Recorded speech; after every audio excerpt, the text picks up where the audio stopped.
This program is brought to you by Hometown Veterinary Partners. Learn how you can get on the pathway to partnership at hometownvetpartners.com/vetcandy. Hey y'all, it's Dr. Deja. I'm a vet with Hometown Veterinary Partners. We're so excited to collaborate with Vet Candy on this project. Want to know more about Hometown Veterinary Partners and how you can get on the path to partnership? Visit hometownvetpartners.com/vetcandy. Best of luck on your tests. Here's Dr. Shannon Gregoire for tonight's quiz night. Hey there, I'm Dr. Shannon Gregoire, and I'm a graduate of Western University of Health Sciences and now practice in Massachusetts. It wasn't that long ago when I was studying for NAVLE too. I know how nerve-wracking it can be to tackle these topics, and I'm super excited to team up with Vet Candy to go through some quizzes with you.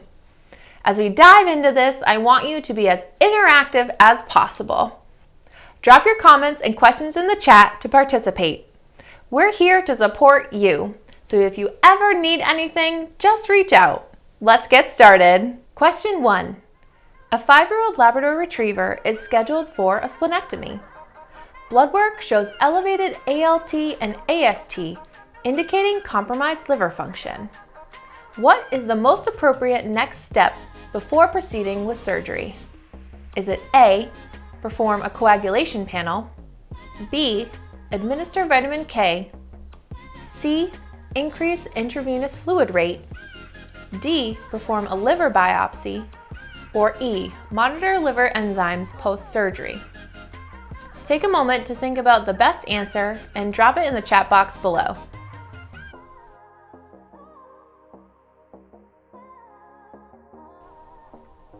The correct answer is A, perform a coagulation panel.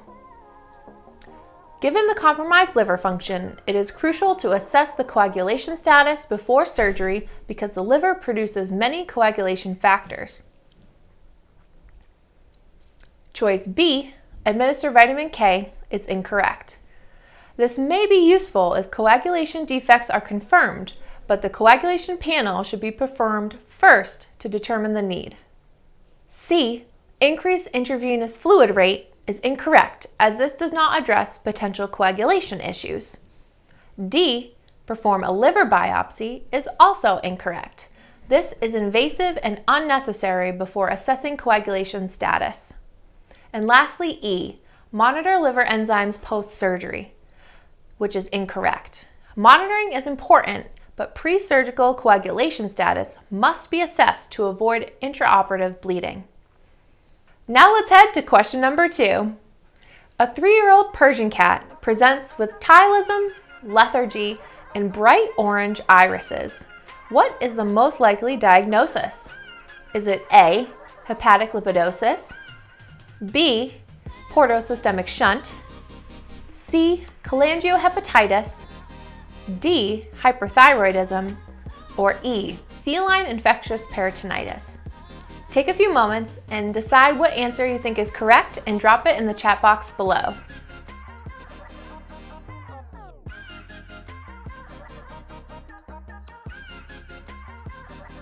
The correct answer is B, portosystemic shunt.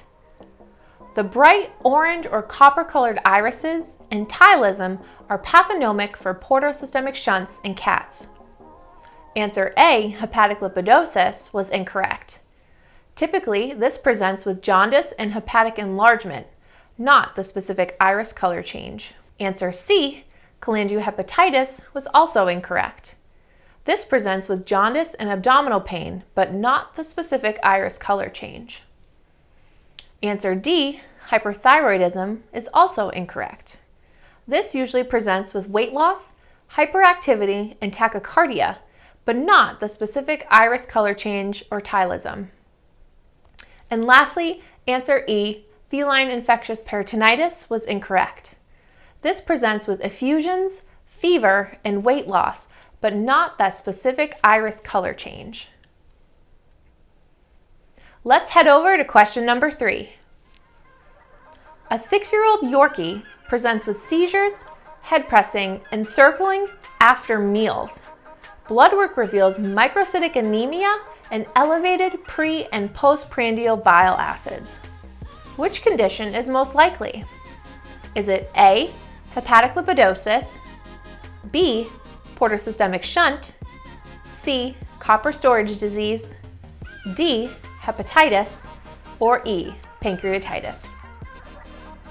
Take a few moments and think about what answer is correct and drop it in the chat box below.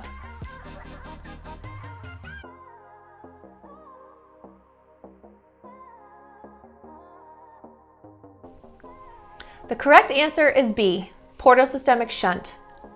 These signs of hepatic encephalopathy include seizures, head pressing and circling, and the blood work findings are consistent with a portosystemic shunt, especially in a predisposed breed like a Yorkie. Answer A, hepatic lipidosis, was incorrect. This does not typically present with microcytic anemia or elevated bile acids. Answer C, copper storage disease, was also incorrect. More common in Bedlington Terriers and associated with chronic liver disease, but not these specific clinical signs. Answer D, hepatitis, was also incorrect. This can cause elevated liver enzymes, but not the specific pattern of bile acids or microcytic anemia seen in portosystemic shunts.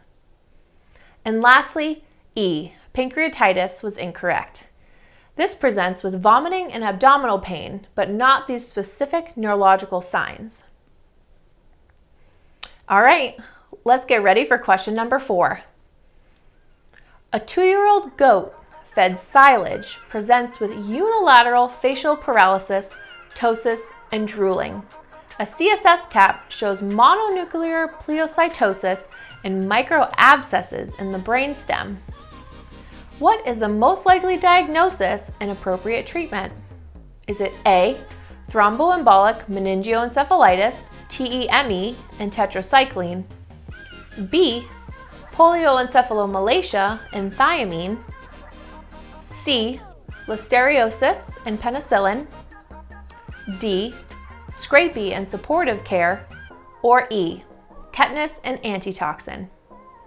Think about what answer you think is correct and drop it in the chat box below.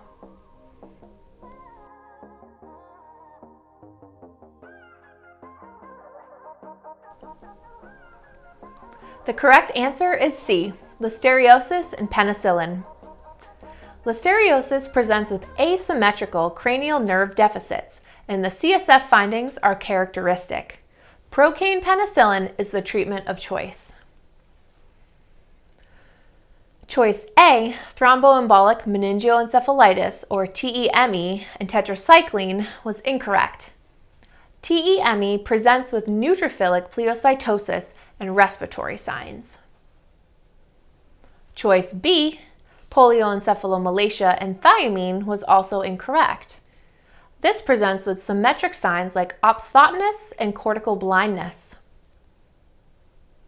Choice D, scrapie and supportive care, was also incorrect. Scrapie presents with pruritus and progressive neurological signs, not acute cranial nerve deficits. And lastly, answer E, tetanus and antitoxin, are incorrect. Tetanus caused generalized muscle rigidity and spasms and not localized cranial nerve deficits.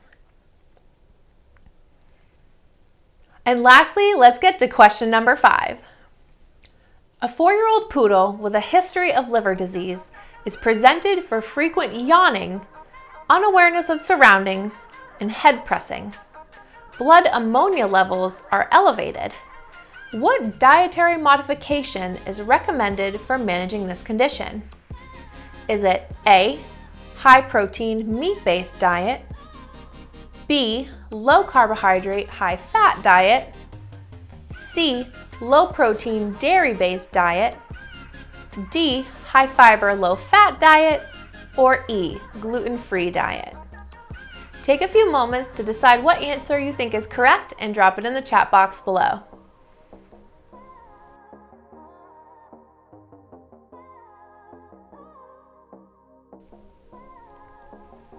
The correct answer is C, low protein dairy-based diet. Protein restriction is crucial to manage hepatic encephalopathy. and dairy proteins are less likely to exacerbate encephalopathy compared to meat-based proteins. Answer A, high-protein meat-based diet is incorrect.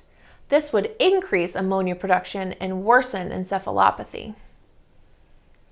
Choice B, low-carbohydrate, high-fat diet is incorrect.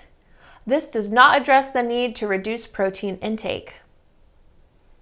D, high-fiber, low-fat diet is also incorrect.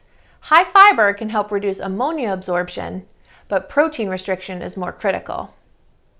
And lastly, choice E, gluten-free diet, is incorrect.